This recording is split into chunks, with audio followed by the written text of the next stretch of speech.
Hello and welcome. Welcome to this week's Creative Hour, Creative World lesson. So I've been practicing streaming just while I'm doing my work, doing my client work, also learning and discovering these AI tools. Another thing I also do is run classes, and a lot of this is around traditional content media, like traditional graphic design skills, editing workflows. My experience is like 20 years as a graphic designer, video editor, motion graphics designer, 3D artist, app designer, UI, UX, the full gamut. And as we've got all these new tools like flooding in and sort of washing over us, almost like this tidal wave of innovation, it's very easy to kind of throw out everything that was, throw the baby out with the bathwater and forget about all of the good fundamentals in favor of just learning these new tools and, getting caught up in the hype of it.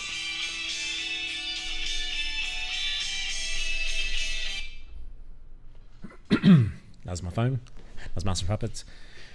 So what I thought I'd experiment with today, I don't know if this is going to work or not, but I just wanted to see if I can do a YouTube live stream while running the class online. So you might be able to hear some of the voices, but you won't be able to see the students, and you won't be able to see like what they're doing, what they're showing. You will be able to see my screen, what I'm doing, and I'll review this later, see if it works or not. If see there's a better way. There's got to be a better way. I figured a lot of these courses are sort of kept behind, all this rich information is kept behind these paywalls, and I can understand it. People have to live, people have to survive and make a sustainable business. But then is just throwing the baby out with the bathwater. What information could then be out there, shared, and become even more valuable just for people around us, society around us? I think that's the true measure. Then it's figuring out, okay, well, how do you make that sustainable? If you were to just put this out there as like an open source learning, how do you make that sustainable? I don't believe in volunteer work. I've done a lot of volunteer work, and I think it's the worst model. It sort of relies on people's pulling on their heartstrings to motivate them to work, whatever. I think it's in a false economy, in my opinion. So the class will start in about 10 minutes, and we're at the tail end of this course too. So we've got one more week. Where we're up to now is we've covered things like vision, target audience, animation, AI workflows, automation workflows. God, we've done a lot. And now we're sort of at the tail end of putting all this content that's created, all these assets are created, whether it's AI automation, whether it's just using Illustrator to do vectors. We're now at that point where we've been collaging this all together and putting it out there. So in this case, we're putting all this video content together, AI assets, sound effects, and we're delivering it, edited it in Premiere, and then putting it out there on socials. So we're up to probably the last class we're going to do in Premiere today, and this is around title design. So it's really simple, because what we're teaching and where we're at is this is not approaching like one-to-one designers already out there, one-to-one graphic designers who should already have these high-level skills already, like how to do titles in Premiere. It's a very simple thing. What we're sort of bridging the gap, and this is just for this course, I think in the next round we're probably going to move and shift and innovate along with how everything's sort of traveling, especially like within the industry. And I'm thinking, I forgot what I was going to say.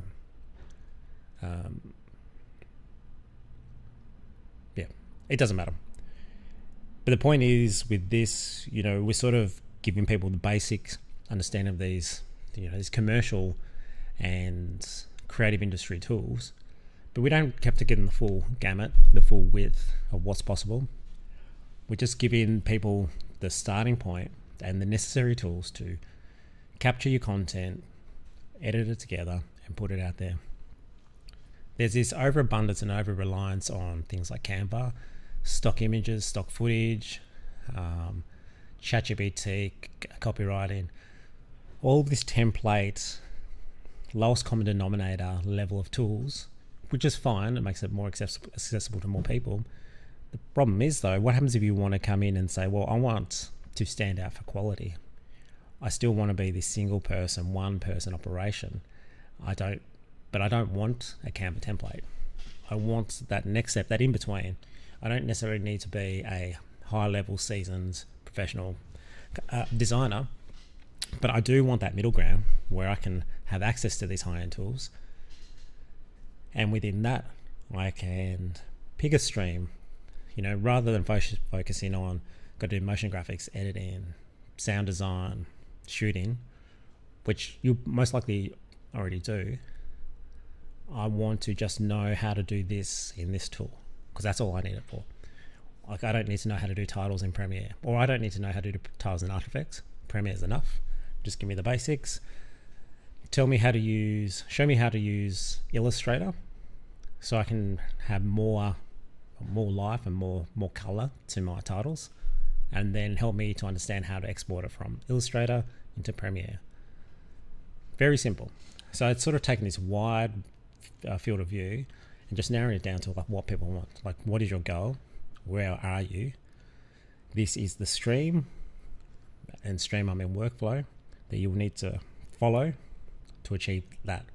Now, you may not have the width, and that's fine. I think if you're a commercial designer, you have to have that width, because every client is going to have different needs. They're going to have different outcomes they want to achieve, and they're going to be communicating to different audiences. So you have to be sort of a master craftsman that is able to be adaptable and create many different styles. But I think if you're a single content creator, you know what your style is, you know what your audience wants, you know who they are, you know your voice. You don't need to learn to be so adaptive and easily molded to fit, because you've got one track. So that's the general thesis of things. So I'm going to try and live stream it. If the quality is too low in the meeting or in the class, the webinar, then I'll probably just cut this stream and delete it. Yeah, so that's it. But before we start, we've got 5 minutes. What I'm going to do is I'm just going to run you through what I plan to do today.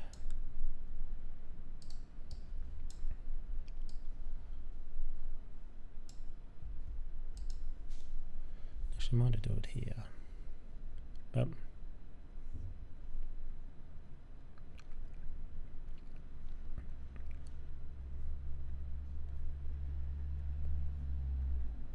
and there's only going to be one person in today, I think.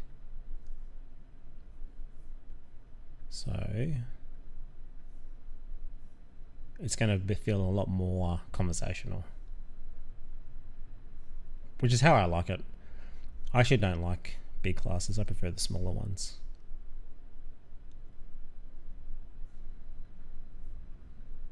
Just my preference. Like, the big ones are okay, but I find when you're talking to a lot of people, like presenting to them or stand in front of them, is that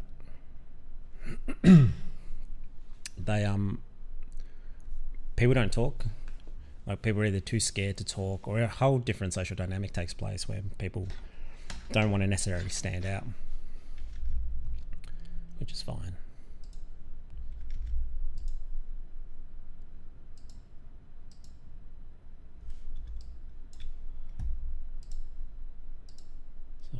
Anyway, I'm just setting this up. So what we're going to be covering today is just going through this, So I'm going to introduce some AI music generation. I've been playing around with some stuff last night, and it's like, excuse me, I have to get a mute button. I cough a lot. I don't know why. Maybe I think it's a nervous tick. I've been playing around with a lot of this AI music, AI video generation, image generation. A lot of creative people in creative industries in their current form are in a lot of trouble if they don't adapt and understand this tool set. At the moment, it's very much a carbon copy of what's out there. So I don't feel that this AI creativity is bringing anything new to the table, but what it is doing really well is it's replicating what already exists and sort of refashioning it. When I was going through the music last night, I don't necessarily think, let's pick on someone like a Taylor Swift. I don't think the music has that level of insight where it has these really distinct, like emotionally driven, experience driven harmony lines and melodies. But what I think it does do is it looks at the vast array of data it has around music and replicates really, really well. It doesn't necessarily give you those top tier performing songs. And by performers, I mean just like this honest, authentic, emotional thing. But what it does, it doesn't do that yet. But we're so, so new to this and so fresh that that's coming. If what's like 70% of the music out there that's kind of just this big bunch of noise, like I think this can replicate most of that. It's those upper level songs, those songs that really separate those world-class people from average people. That's like stock music, for instance. There is no way stock music can survive this, I don't believe. So what we're going to be covering, do that, creating text in Premiere using the inbuilt tools, really simple to do, but it's something that you need to know, and why not learn it? We're going to progress that by doing a logo in Illustrator. I've already created one, and we're going to show how to export that. I just use a PNG workflow. I think you can go SVG, maybe keep it as a native AI. I always like to use PNG because that PNG can then be uploaded to the website. It can be used in a lot of other marketing, and so can an AI, but that's just my preference. I like being able to click on a logo or an image like a PNG and it just opens. Whereas if it's Illustrator, you can't really send it to anyone. You can't send it to a client if they don't have Illustrator. So I'm just going to add it to timeline, easy. Then we're going to take that same logo. We're going to have a look at some basic keyframing animation After Effects, export as an animation, and then we're going to do a bonus lesson topography. So there's a lot to cover in here. I do go quite quickly, but that's just the nature of the beast. So anyway, we're going to start with the music. And that's it. Pretty cool.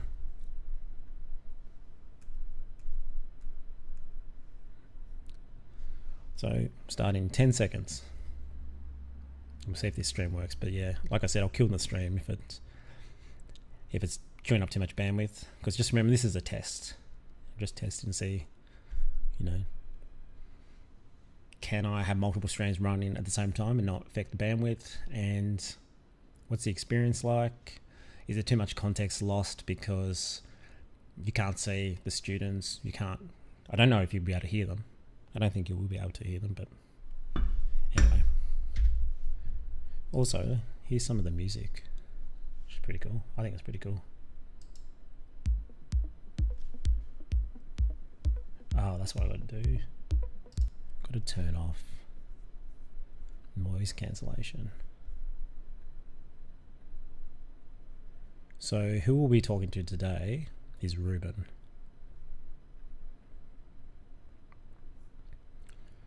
I won't tell you too much about Ruben.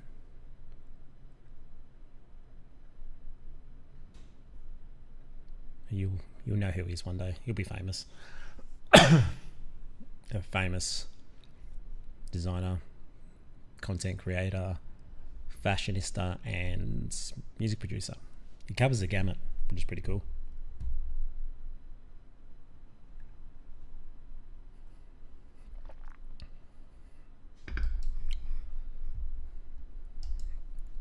Yeah, and so this is what we're going to be touching on today. Simple stuff. And then last week is the last lesson, and we'll use that to wrap up, consolidate everything that we've covered. And yeah. So, and then we'll go into the next round of doing this course. Okay.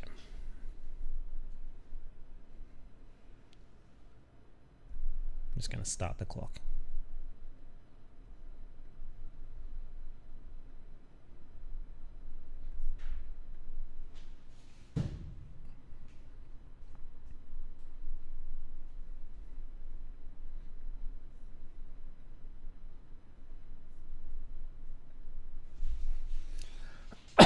Yeah, I got to get that mute button. I don't know why I keep coughing. I'm just going to see if I can buy one now.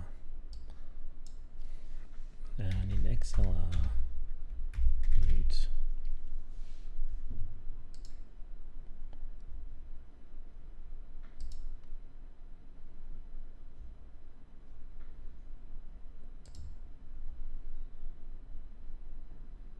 No.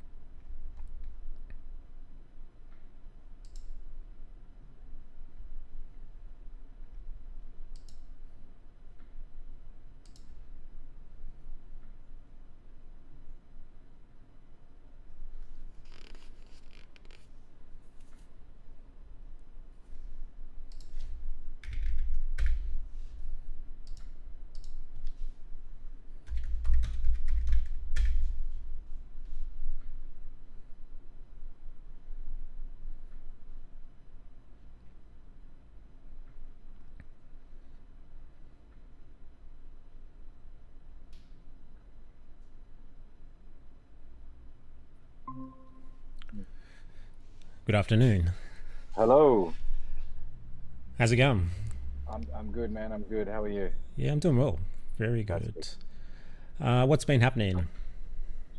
Same as last week. Everything. Where you at with things? I'm waiting for a new laptop to arrive. Yep. Good couple of meetings with the architects. In terms of space, now starting to action everything. Yep.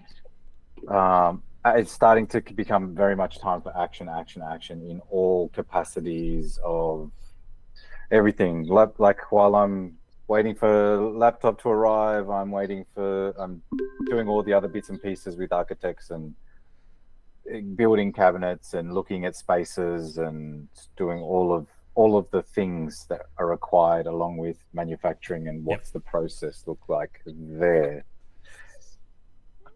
That's awesome. So what does the start of next year look like for you?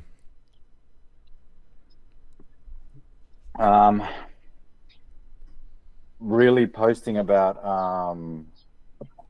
routine, like actually storytelling, building community. Yep. Storytelling, building community, and selling. At some point, starting to sell like accessories, basics, tees, hats, totes, like all that sort of stuff. Yep. And then, but building community, all the playlists, everything, showing how I've built out studio, the storytelling. Yep. I actually might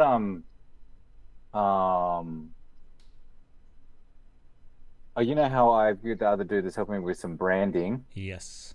As well. I might send you what I've got through my brand book. Yeah, I'd love to check it out. He's also very meticulous on things, which is great. And it's he's got a very European, he's got a British eye because he's British and that's where he studied. So listening to his stuff, but then I'd also like to bounce what I've got from him with you because you've also worked in the industry, because I also am like this.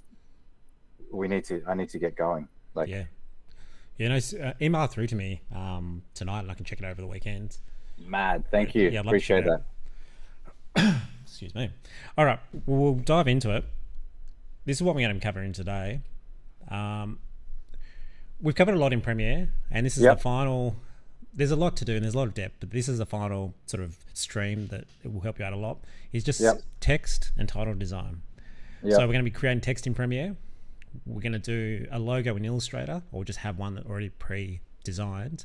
Mad. And work out how to import that from Illustrator into Premiere and how you work with it, just like another asset. Like your little creative world design. Yep. Yeah, that's so mad. I could show you, I can give you the basics on how to do that. So that's animation, and then we just export that and bring that back into Premiere. I could show you how that works. Awesome. And if we get time, I've got a bonus lesson, which is about this really cool AI typography technique I found out a couple of weeks ago. But before we jump into that, did you have any questions from last week? Nah, it's all just sinking in. Yeah. I like I said, it's time to get really productive. I like to. Have you ever used psilocybin to microdose with? Was it a microdose? Yeah, I've done those too. I thought I went to a different dimension. Yeah. How much did you take? So I was in Amsterdam. It was 2021. I was living over in Europe at the time, and my mate came over from Australia, and we met in Amsterdam. And he went down to one of those, it wasn't a cafe, but like a head shop type thing. And he got 2 boxes of mushrooms, like proper, like big boxes. And he brought it back to the hotel. And I said, how much do we take? And he goes, I don't know. This was like like this YouTube was a thing, but it wasn't really. Yeah. This is like you have to Google everything. And actually, no, this was like just as iPhone was sort of coming out. So no one really had an iPhone then. Yeah. So he just sort of had to guess. So he thought, we'll just take a box each, see what happens. And I remember... you ate a box each? Yes, a box each. And the box is probably truffle, like truffles. Was it chocolate truffle? No, they were like little mushrooms. These ones were called Philosopher's Stone. So I don't... whatever it was. But I wish I lived in Amsterdam. Then, so we went out for dinner, went to a cafe, like smoked a joint, blah, blah, blah. It's like nothing happened. It's like, can you feel anything? It's like, nah, I can't feel anything. And then when we went to leave to get up, we felt slightly stoned, but not really. Then we went to get up, and I remember opening the door from this cafe. And as I opened the door, all of this light, these rainbows, these fairies came jumping in. And I was like, can you see this? And it's like, yeah, I can see this. And then when we walked out on the streets of Amsterdam, and you look at the place, like with all the red light district and all these characters walking down, it's like, this is the only way this place makes sense like this. It was like being in a like a Willy Wonka world. Yeah. And anyway, by the end of then the next day, I woke up with this tattoo on me. That's hilarious. And it says exit light, enter night. It's a big skull with nails in its head. So it wasn't a microdose, but it was actually but it was a great experience. That sounds like a heroic dose. I've done that stuff before, but I microdosing with mushrooms is great for like cognitive function and productivity. But instead of taking normally I would take 5 grams to have a big trip. Yep. But you can take 3.5 grams and have a pretty decent trip. But 5 grams is like you're fucking in. Yeah. But I'm taking 0.2 of a gram. And what does that feel like? It's 0.2 of a gram is probably the max. I probably keep it to 0.1 to 0.15, 0.175. 0.2 feels like you've just had a bit too much coffee. Okay. But you mix it with lion's mane, and it's great for productivity. And I literally can sit in front of the computer and just go, I've got 7. I can just stay there for 7 hours. How does your creativity go? Because it opens up new synapses and neural pathways. Creativity is like bing, bing, bing, bing, bing. Yeah, right. It's like, oh, okay, cool. This idea, write that, not rewrite it, not do this. Okay, do that. Okay, everything is there's lots of awareness and just the productivity I find is huge. And very clear-headed on everything. and action driven. So I went and bought myself an ounce. Yeah, where'd you get that from? My mates, you can find, he got it from somewhere in Sydney, but it's packed, sealed, everything. Yep. You can grow the shit yourself. I just don't have time for that stuff. So Yep. this will last me, at least a year. There's 30 grams there. Yeah, right. And what are the It's side more than- effects? Do you find any side effects, even just microdosing? Like, could you drive after? Oh yeah, easy. Yep. Like I don't notice any of that. That's not even. Yep. You don't notice any of that. It's Yeah, no. You're just heightened. Everything's more aware and clear. You see colors a bit sharper. Everything's a bit sharper. Hear things a bit sharper, but you don't get any of the psychedelic effects of like tripping out. That's why it's very, very small. Yeah, well, I guess it's up to you, but I think including that into your content, your creative content, it's better than a coffee. It's better than having a glass of wine. More productive. Oh yeah, true. That's awesome. Actually, I didn't even think of that. I should. Because I think the stigma on psychedelics is no one believes it anymore, and if they do believe it, they're not your audience. Yeah. Because we're not talking about heroin here or meth.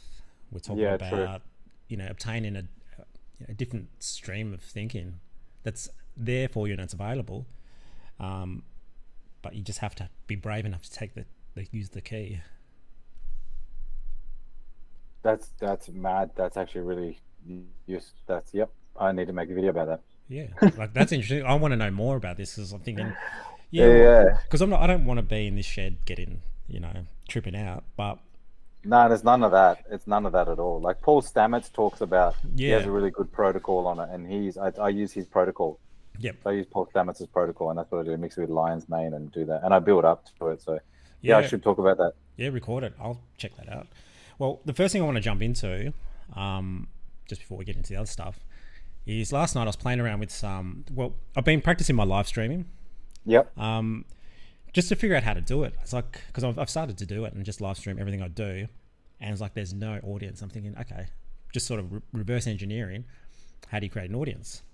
So that's what I'm sort of learning and understanding myself now. I like having music on in the background, but I keep getting these copyright notices for listening to the music that I just do when I'm designing.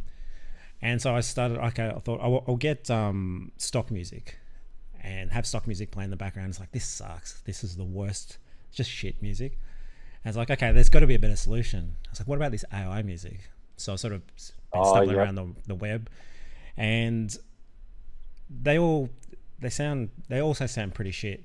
But then there's this one that's just come out. It's been out for a little bit, but it's sort of hit the forefront now. It's called Suno. I was playing around with this last night, and this song seems to be the best so far. And I'll just play you some, just on the front page. Yeah. Great. Like, it's not the equivalent of your big artist. Yeah, but you make your own. You don't have to license anything. Don't have to license. No one owns it. And it sounds like very legit. This one's a rap song, I think. And it's all just prompting. And it's all just what? Prompts. You just type in a prompt of what you want. So you can do Wu-Tang mixed with Megadeth. And can you write all the lyrics? Or you can write the lyrics. You can use it to help generate lyrics. And as I started to play through this, actually I'll give another example.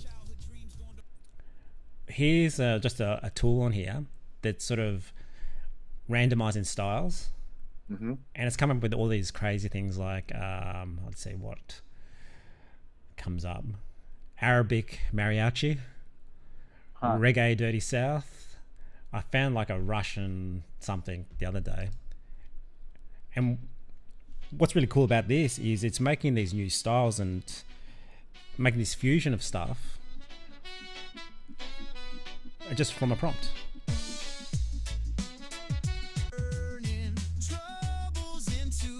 So you can have like, mixed country with Arabic or whatever you want to do. Yeah. And I think this stuff in itself is pretty simple and, still pretty baseline. But when you think about what does the this current generation of a superhuman creator look like, I don't think it's relying purely on just a prompt to get one of these out. I think what it is you take some of this, maybe you take a couple of songs and you pull them out, put them into Ableton, you remix them, you reshape them, add more layers and depth, and suddenly, you have such a huge bandwidth of creativity right at your fingertips. Yeah, massively. And you might just look at one of these. You might just grab the stems of it or just like the notation from it. Yeah. Plug that in like as a MIDI source or just as MIDI, and then you've got a melody there that's. Yeah, of course. And so you can do the same with Splice and Tracklib. Yeah. And just pull that stuff out too, and just take it in, take the stems, use III and take all the stems out. You can take vocals out, you can take melodies out, all sorts of shit. And so, I think like if you see all those big EDM, producers and the concerts, it's no longer just about the music. It's about the spectacle and the experience of the big visuals, the show, the people. Now you've got this AI, like image generation videos. Suddenly you can create the content that goes up on the stage. You've got all of these assets and these tools. Like, it's going to be a really wild time coming up. And so check it out. I think it's really good. Yeah, I've seen Suno before. Oh, you have? Oh, cool. Yeah, I've seen I've seen it, and it's very easy. Like, you could I like that beat, or I like what they've just made there. Take the whole thing into Ableton and pull it apart, or III and pull it apart, take the stems out of it. And I think the biggest takeaway from this is that like medium and mediocre content creators are in trouble. Like average graphic designers, people who make stock music, the Taylor Swifts or whoever, they're always going to be out there, and that's in a different caliber. That's coming from somewhere else. That's probably coming from the Muse. But this kind of stuff is, a lot of Triple J is going to get wiped out. Yeah. Anyway, that's that. So let's kick into it. The time goes so quickly. Yeah. Just keep talking about this stuff. Yeah. Okay. So just a quick recap on Premiere. I know this is sunk in, but it's always good to just do a quick once over before we start. So this is where we keep all our assets in here, all our video clips, keep them organized like some mushrooms, keep them organized in folders and so on. Yep. Timeline, and just to recap of what we've got here, this is our footage underneath, and then we've got our glitchy layers, our noise, everything over the top. Yeah. Last week we worked on doing the sound design in a different program, and then we brought it into here, which is what we've done. So this has just come in as a single wave. The reason why we did it in another program, whether it's a Pro Tools, whether it's Logic, whatever it may be, is that gives us more flexibility and more power in those native programs to bring it in here. Technically we can still do it in here. It's just going to be slower and not be as feature rich, which may not necessarily be needed all the time. If you've just got a song you want and just do some voiceovers, this is fine. So when we put those layers together, and a really good button up here is this one up in the corner, top, just there, up in the top right, full screen video. When I'm working, I always sort of work in this preview, and then when I'm ready to check it out, I just go full. Let me play it back.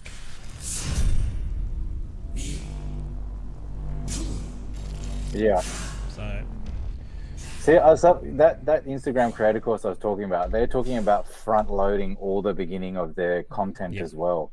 They're saying just front load the first 3 to 6 seconds and then let the rest of the story follow out. Yeah, Mr. Beast talks about that. He says the first minute in the video is the most important minute. And if you look at movie trailers now, you'll see that like there's a mini trailer before the trailer. So it'll be that 5 seconds where it'll show like really fast highlight reel from the movie, then the titles when it's coming out, and then it'll go into the slower part of the trailer, purely for that scroll. Yeah, it's like, oh, okay, and then it slows down. Yep. So that's I think that's the best way, and that sort of changes this editing cutting style. But you've got to communicate to the medium and to the state the audience are in. Yeah, it's just a matter of getting that hook right in, right? It's um, um, it's like if you as a hook, it's like once you realize that, um, or once you realize, or if you realize that time is the only commodity you have, or Yep. time is the only thing that never changes or stops or slows down, Yep. people are like, oh, what? Or once you realize, again, if you're saying I, it's for people to save and share with their and keep themselves, Yep. or put. And if you say you, it's for people to share. Mm. So you're saying That's if interesting. you, it's people share it. If I, they save it or they do something else with it. Yeah. That's really interesting. That they teach that in the course. Yeah, that's in the course. Yeah. Okay. So um, it's really interesting to hear that aspect too. It's like, okay, cool. If I want someone to do this, I Mm. say this. If I want someone to do that, I say that. Yeah, I say you versus I. Mm. So it's got a different meaning and how people would then view it. It's like, oh, fuck, that's a Yeah. really Right. interesting insight to It sets a actually different know. intention to it. Yeah. Yeah, that's really cool. So what we're going to do with this, we're just going to add a title. Title Yeah. design in this is really easy.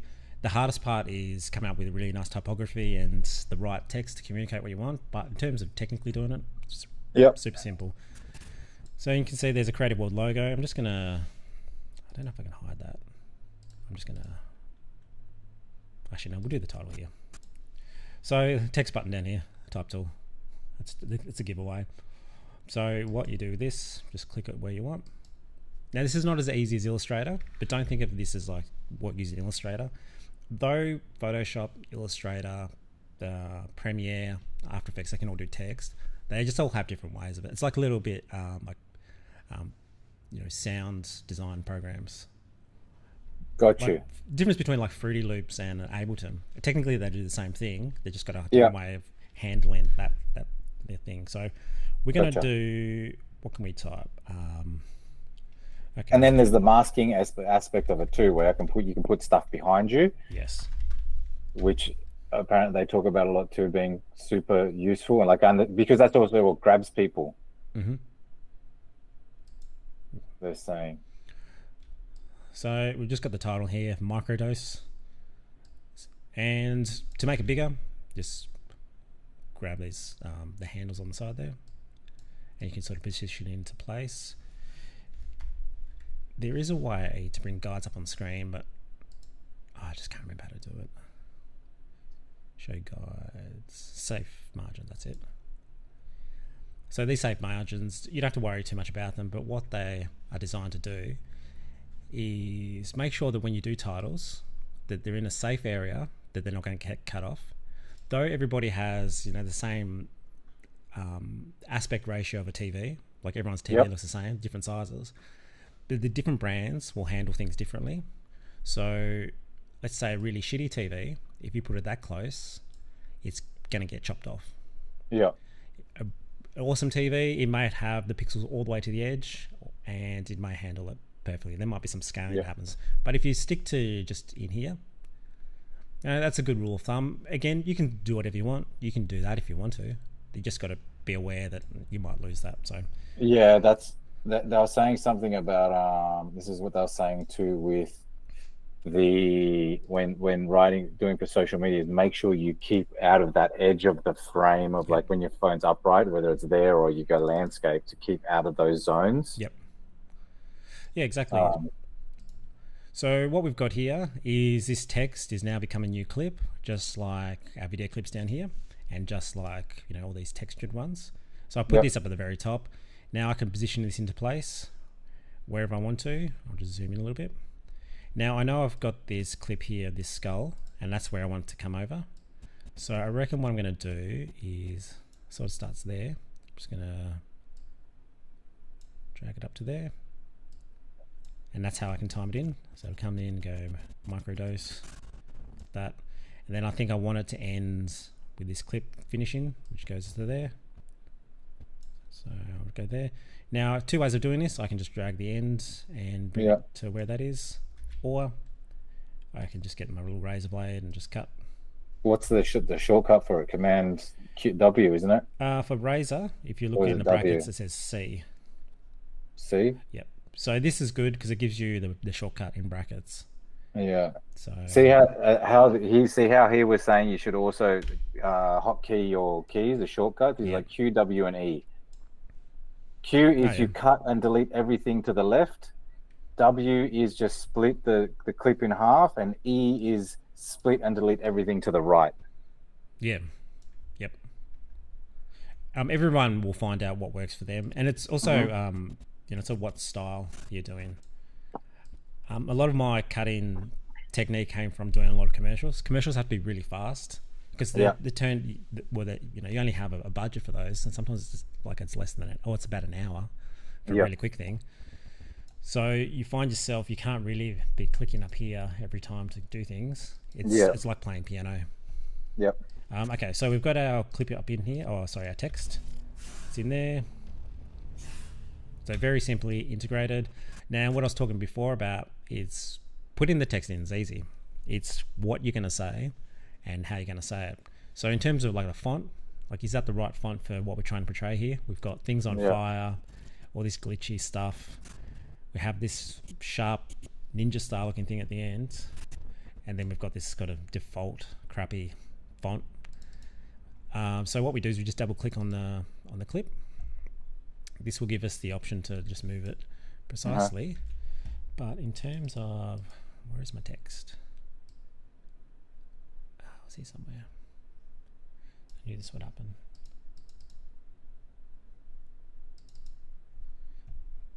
I think I closed it down.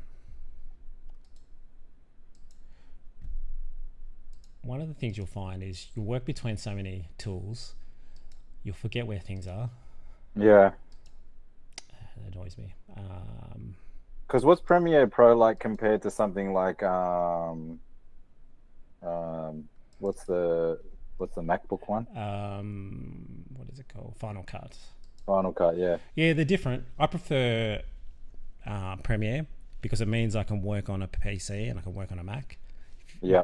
Otherwise, you can only work on a Mac. And sometimes, you might be working with other people. I worked with a client who was Final Cut Pro, and I was working in Premiere. We couldn't share files. We couldn't work together because they don't speak to each other. And there's a way of doing it, but it's just annoying. I don't know. Listen. Don't you love these tools? I don't know where it went. Show text in text panel. There we go. It was hidden. Okay, let me just describe that again. I knew it was somewhere. So I just double click on this layer, and up here's my text. If I click on that, then it'll give me all the font choices and so on. Right. So this is where we come to, this is where we have to put our creative content hat on. Yep. And then we've got to focus on, okay, well, how do we want to say this and so on. So it's really simple. I don't necessarily do titles in Premiere because I don't think it's just not fast enough for me. It's not how I work. But you don't do what? Sorry, I don't do titles in Premiere. Why is that? I just find it slower and more awkward. So where do you do your titles? Generally, I will do them in Illustrator and bring them in, and we'll show you how we do that. One of the problems in doing that is you can't edit it. In here, you can edit stuff. That's not bad. Why do you find it slower? Because when I work in, I'll bring this up for a sec. We'll go new.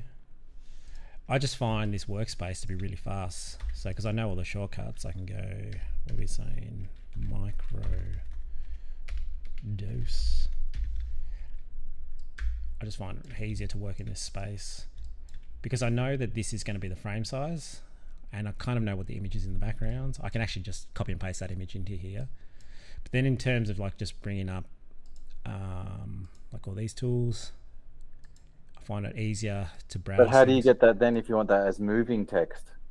Yeah, well, this is what we'll go through now, I guess.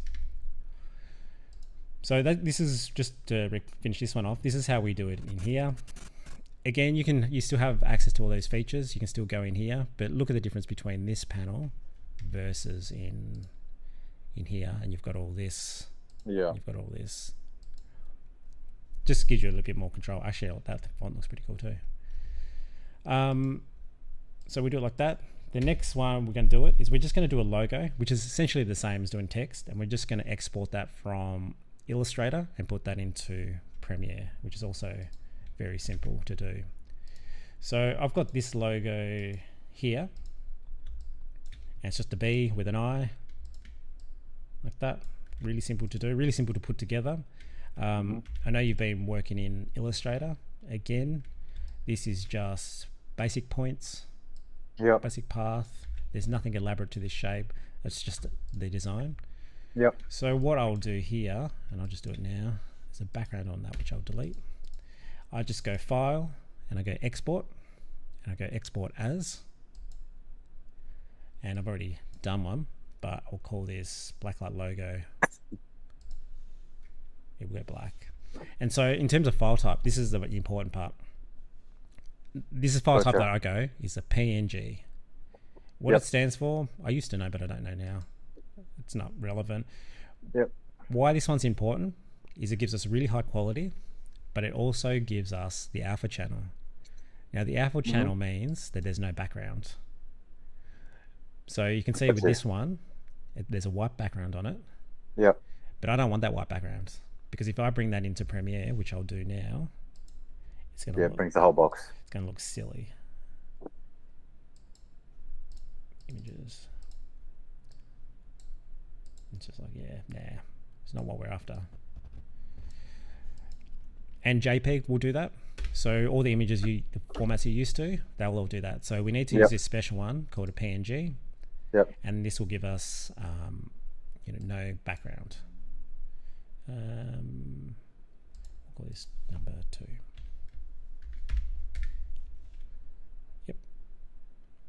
So we say background transparent. There's a white, but we want transparent.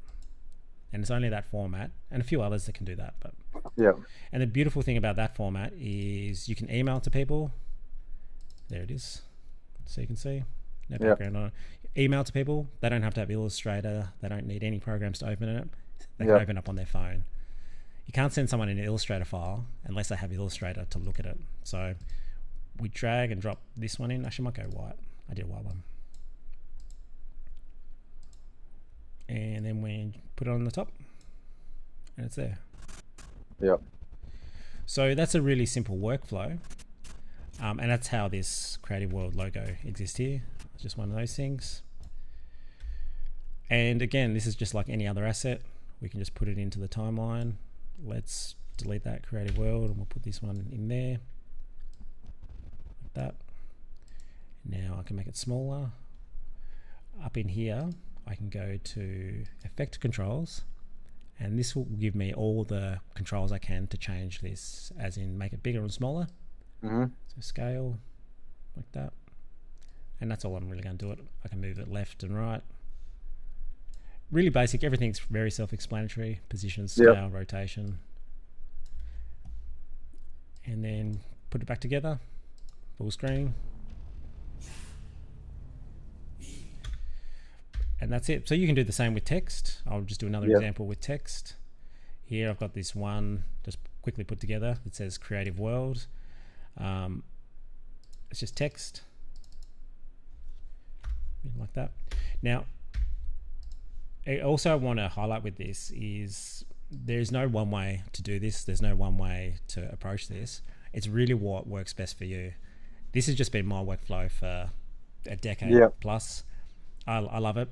Other people have different ways of doing it. So, just find what works best for you. So again, I'm going to do the same thing. I'm just going to go File, Export, Export As. I've got one there, so I'm just going to call this, say, call it 2. There we go. And we want transparent. Again, go up here, and I need to bring up Premiere. Where's my project? And I'm just going to drop it in this project area. Just going to close that. Creative World. And then again, I'll delete that. Put that in here. Looks pretty cool. Yeah. Play it again. Yeah, man. Okay. So, disadvantages, like I said before, this is an image. Once it's in Hmm. Premiere, can't touch it, can't edit it, Yeah. can't do anything with it. How do I get around this? I have to go back into Illustrator. I have to, let's say I call it Creative World 2. Then I've got to go through the same thing, file, export, blah, blah, blah. So that's a disadvantage, and that's what get a pain in the ass. But for me to do this in Premiere, I'll try it, and it won't be fun. But grab my text tool, go there, I'll type in Creative 1, just like that. Then let's see what that font was called. HWT. Let's go over here. I'm just going to look for that font, HWT. There it is. Okay, now I'll make it nice and big, I think. Then I'm going to grab this tool and I'm going to position that up. Now I've got to duplicate this clip. Now I need to put that on its own track, which is like this. I need to move it down. So you can see it's just like, it's doable. It's just not as fast. Creative World and so on. I won't bore you through the rest. Yeah. But now But you get way more creative freedom in editing that. yeah. So I can say, well, we're going to call it Creative Worlds, like that. So now I've got that there. Now what I've got on my timeline is I've got these 2 clips there. So now it's just more. I've got a sort of handle up here. Now, one thing these guys were talking about too is creating templates. Yep. Like if you have specific ways that you shoot, or you like specific ways and you want to just stick to it, just go, okay, I'm going to shoot like this. Have 5 different templates, and every single time you just grab the template, it's got all your font in there that you've already used. It's got the cadence, it's got the timing, it's got cuts, it's got all that bits and pieces. Yeah, that's one of those workflows. And I think the cool thing about doing that is when I had to do wedding videos for my mate, just to help him out, that's a lot of footage. It was like 8 hours of footage. Yeah. And it's impossible to just do that as though you were doing a film. So like you said, the file's already set up with a template. So there's like track markers already put in there on a beat and a metronome. Oh, right. And so then you just drop your clip and just sort of let it snap to that beat, and and then you just go back afterwards once you've sort of assembled it all, and then to tune it up. But yeah, that's absolutely what you would do. And that's because they chose music first. Or Yep. Okay, so am I better off doing all the music first, or am I better off just actually like filming the content and then creating the score for it, and then you just tinker along? Try both. See what works best for you. Like I said, there's no one way of doing this. It's whatever's going to allow you to be creative, not get in your way, and the fastest. Because as you said at the start of this, the time is the most important part. Yeah. And you do get decision fatigue as well. Yeah. So you don't want to, That's why I was also thinking, okay, if I'm going to shoot in 4 or 5 different styles from the same. Yep. So say I've got 7 different angles that I can shoot from in the studio, like big angles, or 10 different angles. I'm like, how do I incorporate all those 10, 20, whatever angles I am, and go, okay, this template flows really nice with this and this and this and this, and just go, great, that's my template, and I'm going to shoot that many seconds and that many seconds and that many seconds, and the beat can go as is, or you just write the score to it then after. The best thing to do is just try it and see what works. Okay, cool. Perfect. Yeah. And then create my own flow from there.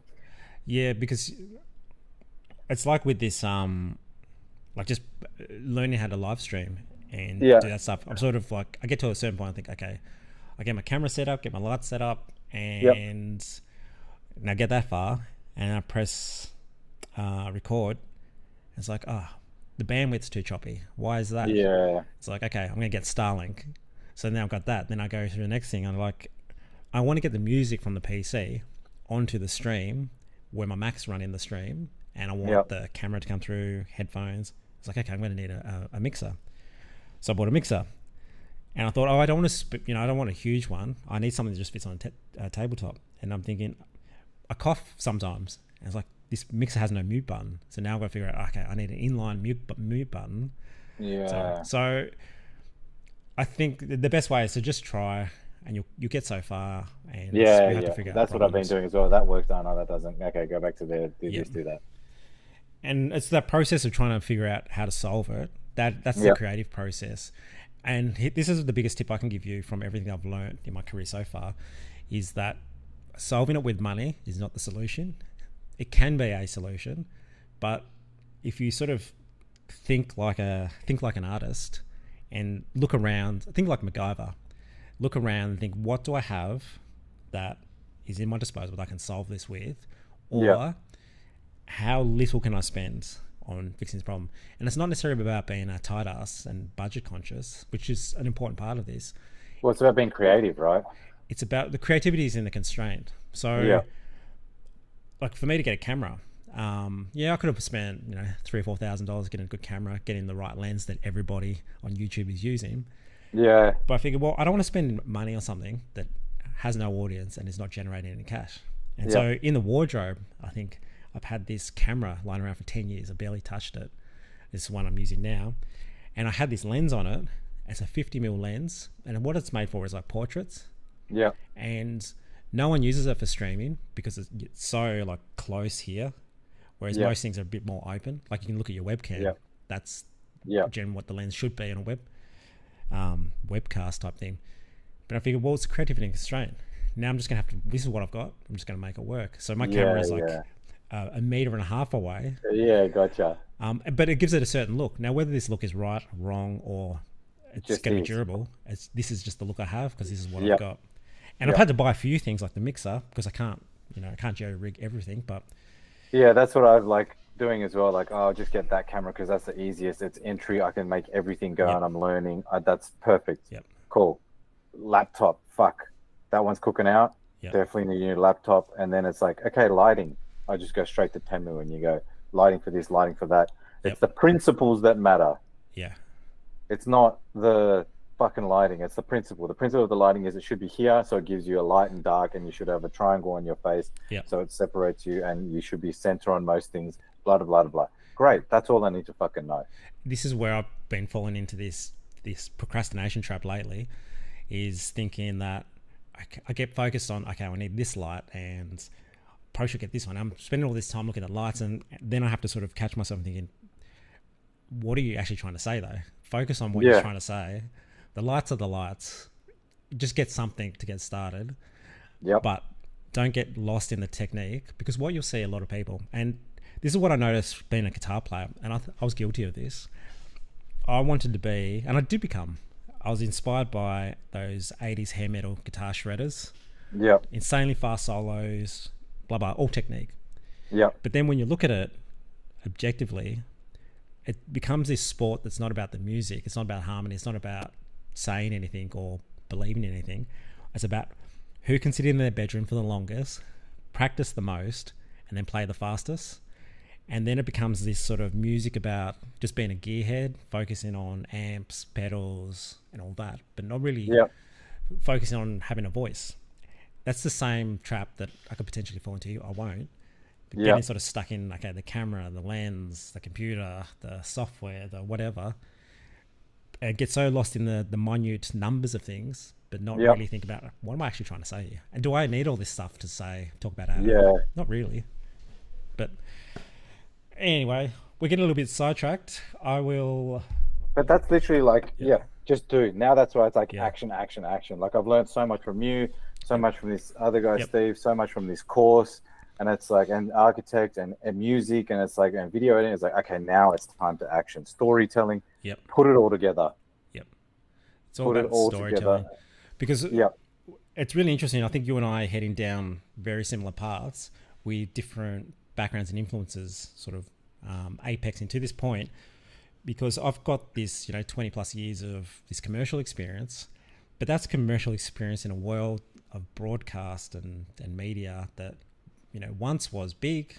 even like 5 years ago was still somewhat Oh, there. dude, you can take all of your experience and make so much money. But now it's I know it's not taking, about money, but it's like yeah, kind of is at the same token because you just want to keep doing that, but be paid to keep doing that. make it sustainable and spread the word. Yeah, And so this is where, this is where it's exciting because, having all this traditional experience, I think there's this temptation that people will just jump onto the AI, jump onto these new tools, jump onto these new platforms, and sort of throw the baby out of the bathwater and forget about good fundamentals, good. What are we actually doing here? What is every YouTuber actually doing here? it's emotion, it's a story, and Story. everyone has a unique story. That's why you got to tell that shit yourself. You Yep. can use AI as again, like Yep. it's your fucking partner. It's Yep. like I need this, all right. This is what I want to write. Yep. Turn it into a mad hook. This is what I want to portray. Oh, okay, cool. That's exactly what. Yeah, like, no, I don't like that. Wouldn't write it that way. Do it this way. I can train GPT to write like Yep. me. Like there's so much stuff. Yeah. But all you need is it's just a camera, a mic, and just do the best you can. I think that's the most durable thing. It's like, look at Joe Rogan as an example. Like, there's not that much technically there, but it's not about the lighting, the camera, the streaming. It's it's what they have to say. yeah, And I think that's the most important part. So yeah. all right. Well, what I'm going to do. Sorry, you go. I'm really looking forward to this next section of just like hunkering down and just action, action, action. Yeah, you've got exposure. Like everything I've shown you in Premiere and Illustrator, they're probably the main ones I would recommend for what you're trying to do. Yeah. Like you've got it down, and it doesn't have to be perfect. It just has to be clear and legible. And yeah, you don't have to be a graphic designer to do this. You just have to make sure that what you're trying to say is being communicated. So font choice, instead of being so meticulous like a typographer person would, you sort of think, okay, this is what I want to say about mushrooms, and I want to make it more accessible to people. Yeah. And I want grandmas to watch this video. I want grandkids to send it to grandmas. And it's like, okay, what font would be approachable to a grandma? And then just go through listens. Like, I think my grandma or whoever would like that. I'm going to go with that. That's as complicated as it gets. In my pretty opinion. much. So I think I'm going to show you just the one last thing. I was going to go a bit more in depth on After Effects, but I don't think you need this. I think what's going to happen is if you get to the point where you think, okay, I've got some text in here, I've got a logo, and I need to animate it. I just want some life to it. Yeah. Then what you can do is just go to YouTube and say, animate in a logo. Yeah. But what I can present to you here, it's knowing which door to open. So one of the hardest things in this is like, what program do I even use to approach this? So asking that first question can be hard, but now you'll know you just have to look up After Effects. So if I go back to here, this is my BE logo. Now again, we've exported that as an image. We put that into Premiere, but now what I'm going to do is just put that into After Effects. So I'm going to give a quick rundown of After Effects. It's very, very similar to how Premiere works. But this is not about doing a full edit. This is about doing one shot. Yeah. So think of this as like the animation equivalent to something like a Pro Tools, where we're doing the audio over here, then we bring it into Premiere. Yep. In this one, we're going to do the fancy title animation in here and bring it into Premiere. Technically, you can do some of it, but again, this is much easier. So I'm going to describe the basic principles, and then I'm just going to quickly show a shot that I've done. We won't go too much, run a bit out of time, but so I've got two rectangles in here. Yep. A purple and a red. These sit on layers, just like all these other programs. They all sit on layers. This is our timeline, just like that. This one goes for 20 seconds. Remember, this is just one shot. This is not a sequence. This is just, we're working one shot, and then we put it into Premiere. So I'll just close these up. With these layers, every object sits on a different layer. So if I duplicate this, I might just go Control Copy, Control C, Control V. You can see I now got two purple squares, rectangles, and a red, and they'll all sit on the layers. So potentially you could have 100 layers in this. Yeah. But it works like that. So when I click down on these properties, it gives me access to all these controls. position, scale, rotation, and opacity. And so I just grab my mouse and click and drag. I can reposition it up and down, scale like that, and like that. So one of the first questions you might ask is, well, why do you have to go into this panel and do it so precisely like that, rather than just clicking and dragging like that? Either or is fine. Yep. I prefer to do it this way just because, I don't know, I like it. But what we're going to do is we're going to animate this. So I want this red square to be here, and then at the 3-second mark, which is roughly there, but I can get a clearer picture just in the corner here, but at the 3-second mark, I want this rectangle to be there. So how do I do that? Well, this is how I do that. If I go to the position, so you can see I can move it left and right, but over here, there's a little stopwatch. And this stopwatch means when I click on that, this square rectangle is going to have the properties of position ready to animate. So I'll show you how that works. So I set it at 0 seconds because I want it to be there at 0 seconds. I click on that stopwatch. And what it's giving me here is this little diamond. Now what this diamond is saying is that at 0 seconds, the position of this rectangle is going to be here and here. These are coordinates, so that's left and right, up and down. Yeah. Right, so it's going to be there. If I wanted to say, oh, I want it to start all the way over there, I can just grab this there, and it'll say, okay, at this point in time, that's the information. So then I scrub this through to 3-ish seconds, and then I can just grab this and move it over to there, like that. And so when I scroll through this and press play, there you go. Right. So that's the basic principles of what this does. Now, all that information, that position where it is, it's stored there. But the cool thing about this diamond is I can move it. So I can move it forwards, and it goes faster. Yep. Or I can move it backwards and it goes slower. What we're saying is I want this object to be in this position, and now I just move this to the time that I want it. And this is where it's sort of, think of it like music, is this is thinking about the performance or the beat of things. It's like, well, maybe I want this to hit really hard. I just go bang, like that. Or maybe I go in, it's like, that's not fast enough. Let's go like this. And that's the basics of it.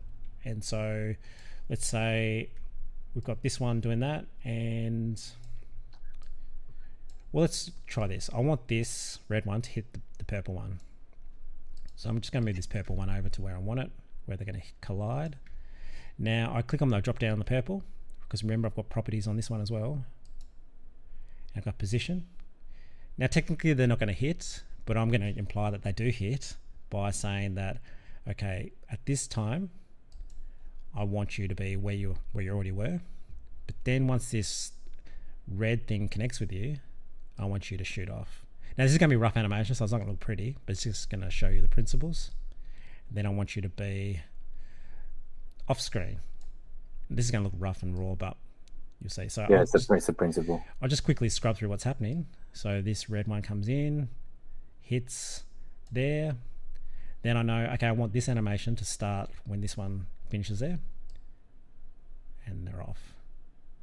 Now you think, now we'll play it, see what happens. I'll bring this in just.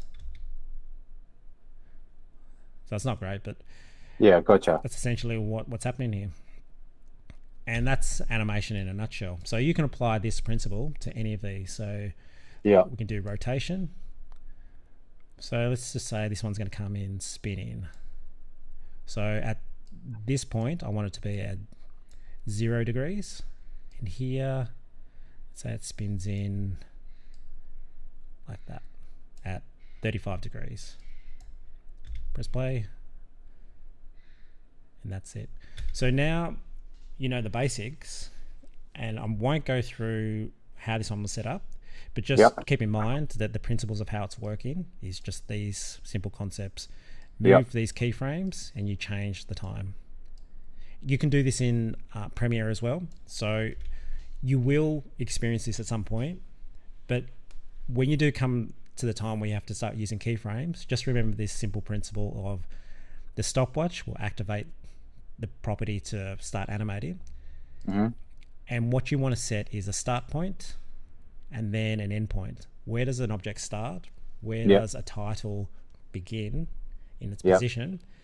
Where do you want it to find its final resting place? And then you get to decide where do you want that time to occur. Yeah. Do you want it at 1 second or do you want it at 10 seconds? And that's up to you. So if I show you just a quickly this bee that I've done. Yep. Very, very simple. It's just animating the circle that does form what the eye is of the bee. So none of this. And how do you get it to blink? Good question. Okay, I was happy to ask Just that. fill it with a square. Well, I'll show you the eye first. So remember I showed you. Oh, I'll go the long way. Transform. Oh, it's exactly what you do. You just move it from that point to that point over a period of seconds to the left and then to the right. So there's my position. So as you can see, it stays there for the first bit because I don't want it to, go straight away. Yep. Then it moves from there to there. Yep. Then pause from that side where it is now to the other side. Then I want it to reset back to this one, back to the beginning, and that way I can just loop it over and over. And it's just a circle moving. The blink, this is a really interesting one. So let's see if I can isolate it. Now this has got some more techniques on top of it, but don't worry too much about that. So what we've got here is it is just a rectangle, a white rectangle there. Yeah. Like and what I've got here is a little transition thing. It's called Jaws. And what this Jaws does, if I can just show you what's up in the background. Just opens and closes. Yeah. And then I put a little bulge, which is just like a filter, just to give it that eyelid roundedness. Then when I put the eye back in and the shape, like that.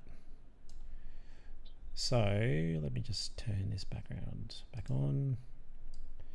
So what you're seeing here, the blink is just like a little clip that's that long. It's transparent. Yeah. It comes down, transparent again. So the reason why I've done it like that in this square is because I know that it's inside that B shape. So you can't see the edges of it. Yeah. If I had to, then I would probably put a mask around that so you don't have those edges. But because you're not going to see them, I don't have to worry about doing that work. And then with this blink thing, I just copy and paste it and just have it where I want to. And this is about the performance. So let's say I do this again. I can't remember how to duplicate. I can only remember shortcuts. But what I'm doing is just copying and pasting this layer above it. See, there it is. Now I can just put one here if I wanted to. Let's just do a quick rapid blink. So we go, and I was like, oh no, maybe I want it a bit closer, like that. Yeah. And duplicate another one. It's like, oh, maybe I want 3 blinks. Where'd the ball go? And I just turn those layers off. Or solo. Oh yeah, gotcha. It's just like a track that you solo out. Yeah. Great, easy. Sorry, I didn't see that you did that. And yep, easy, totally. And that's it. So the techniques I've shown you, there's nothing complicated about that. No. It's just knowing how to do it and getting better at it. So we export this as a movie, just like we've done with in Premiere. I won't bore you through how to export it, but what I will show you is the final PNG thing. Or somewhere else. Okay, I actually will show you how to do it. Just delete this. So this is probably the more technical ends of doing some design in Premiere, but once you have a broad understanding of how it comes together, the rest you'll be Googling and YouTubing and ChatGPTing. Yep.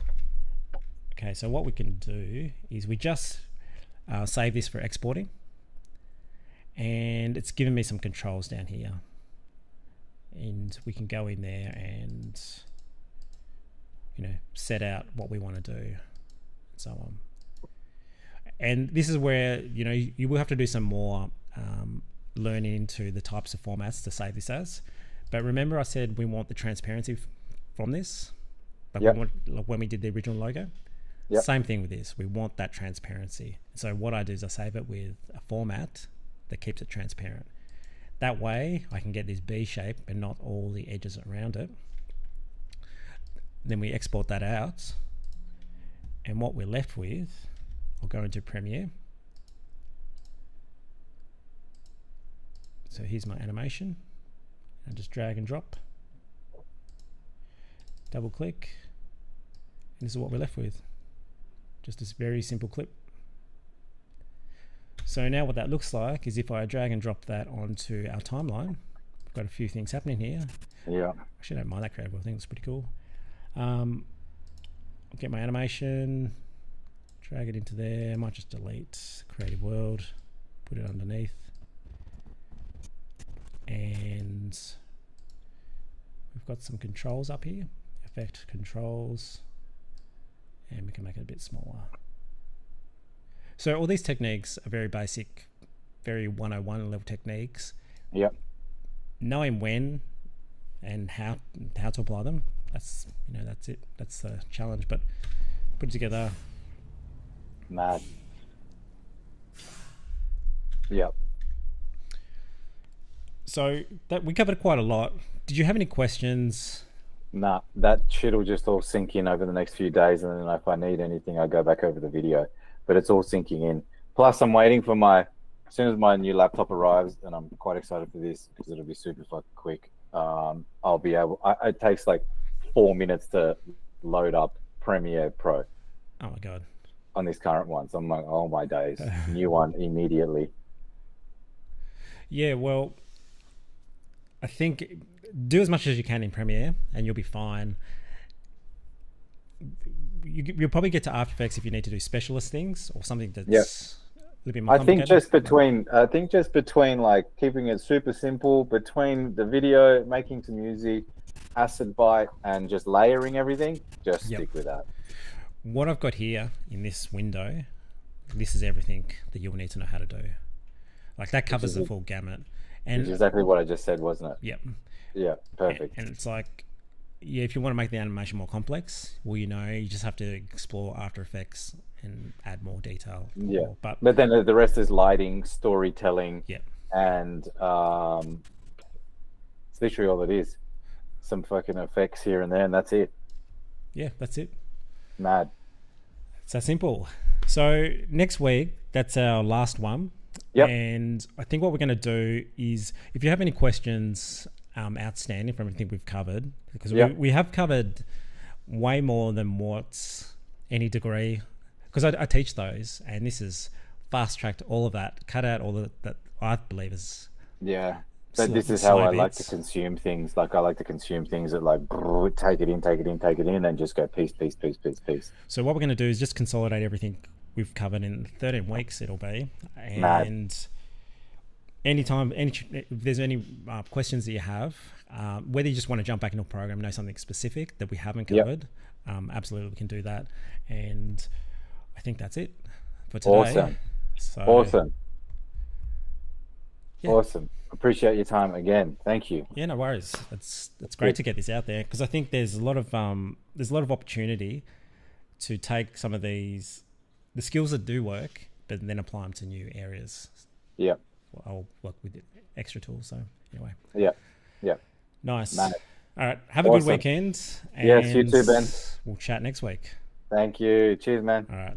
Have a good one. See ya. Bye.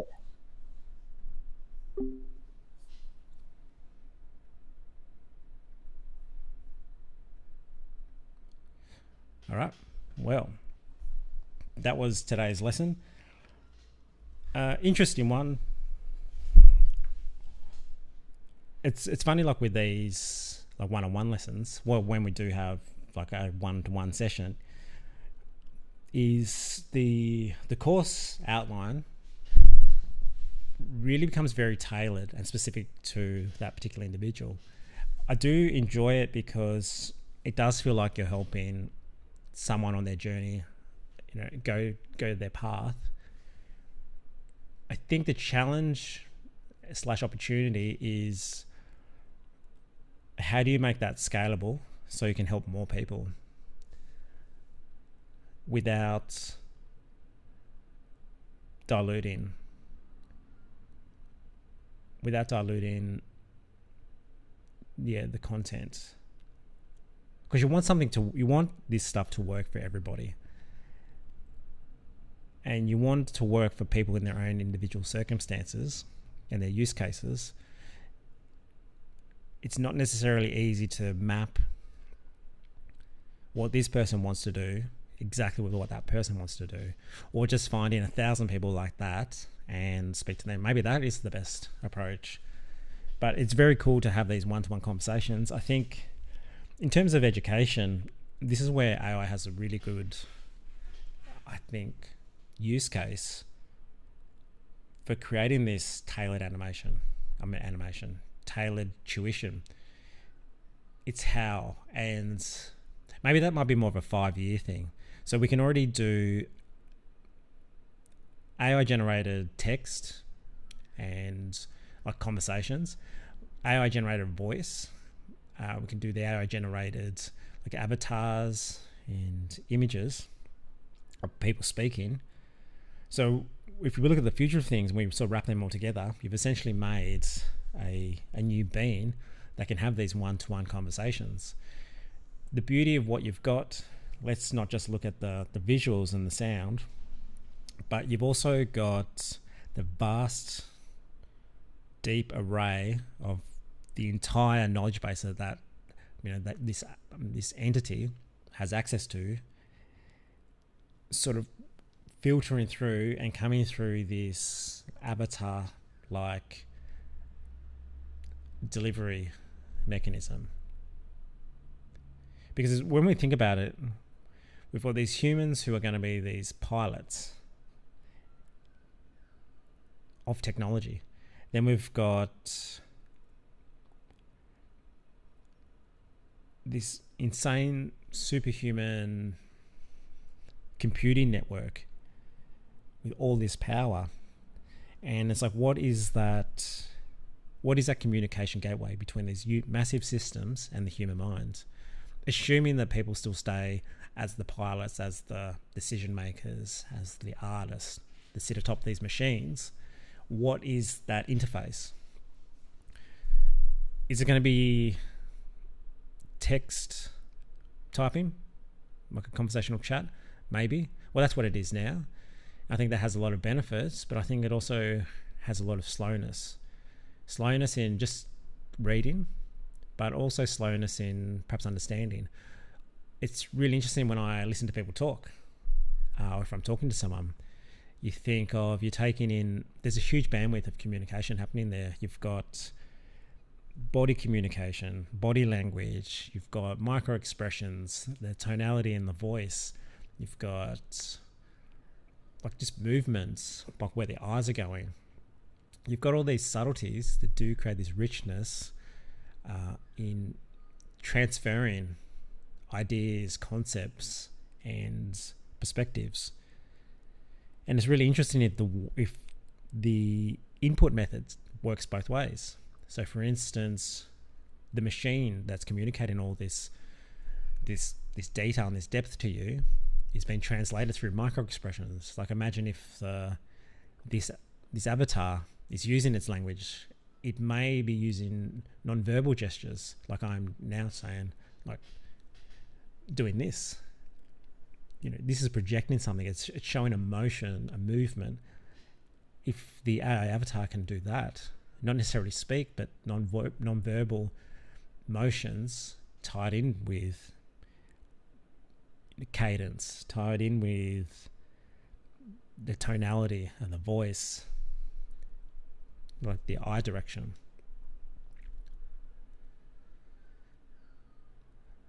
That's a really interesting place to be.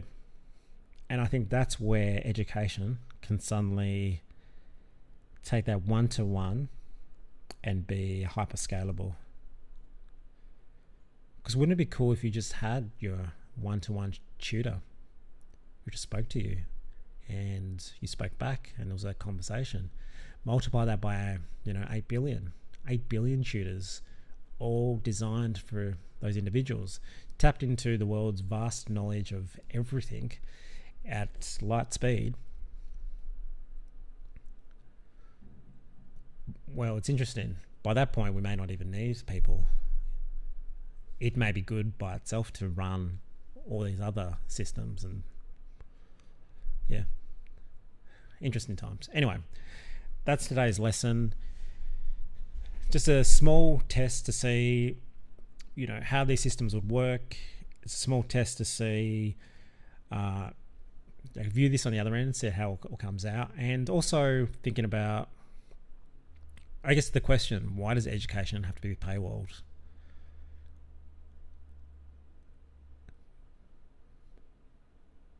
Yeah, it's a good question. Why does education have to be paywalled? But why is free YouTube content lack the weight that something like a university has? Is it just perception? Is it a societal perception that a university has that intellectual weight? If something is free, do we value it less? If there is great information offered to you for free, is that information great? Or it's almost like that greatness and the greatness of that information is sort of